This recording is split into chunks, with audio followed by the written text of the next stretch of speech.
And now, your valedictorian for the class of 2008, Matthew Griffing.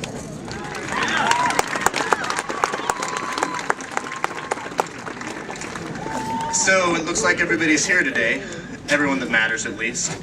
I know a great deal of you are praying that I'll end this soon and you can all go to your homes or whatever. I really don't presume to know your post-graduation plans.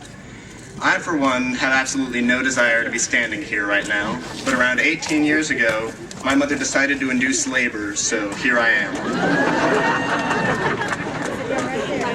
As a chronic procrastinator, I waited until the very last minute to write this speech. I wasn't even going to write a speech until I was informed that not only would I not be allowed to perform a medley of smooth jazz hits on bagpipe instead, but also that I have absolutely no capability to perform so much as hot cross buns on the pipes. Then my plan to have somebody else write the speech for me failed when the only person who accepted my request suggested I moon the entire crowd. Eventually I realized it was going to come upon myself to write this speech. Now I could stand here and talk to you about all the great times I've had at Taft High, all I've accomplished, all the amazing people I've met, both teachers and classmates, but I think we've all heard enough of that to last us a lifetime.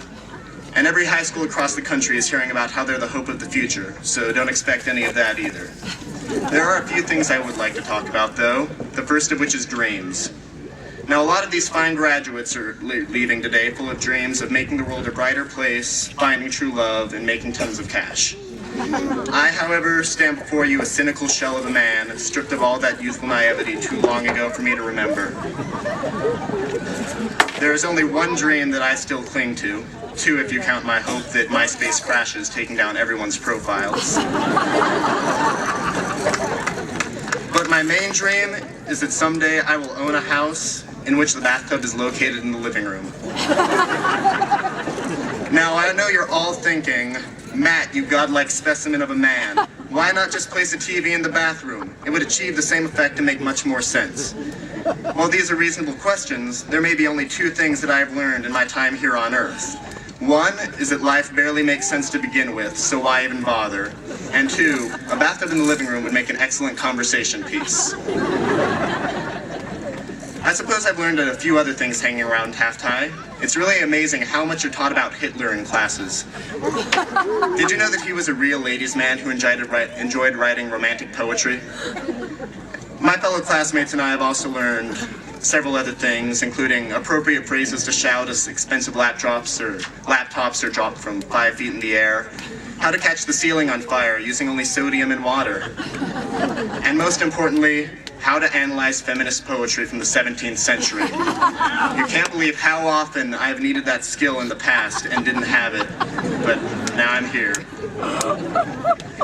If there's one thing I wish I had learned, though, it's why the top two students in the class are expected to make a spectacle of themselves on stage, presenting a speech nobody wants to hear.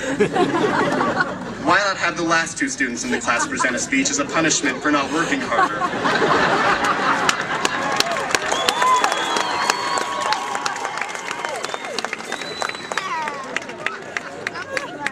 No, that's just me, though I'm sure Selene agrees. Oh yeah, and while I'm up here, I'd like to get a big hand for the football team for taking varsity this year. This kind of victory is exactly what high school is all about. 77 years, people. So, I guess it's about time to wrap this up. There's only one more thing I can think about that this school's taught me, and that's love. This staff just has so much compassion and caring towards its students, my fellow classmates. We're no strangers to love. You know the rules, and so do I. A full commitment's what I'm thinking of. You wouldn't get this from any other guy. I just want to tell you how I'm feeling. I've got to make you understand. Taft High is never going to give you up. It's never going to let you down. It's never going to run around and desert you. It's never going to make you cry. It's never going to say goodbye. And it's never going to tell a lie and hurt you. Thank you.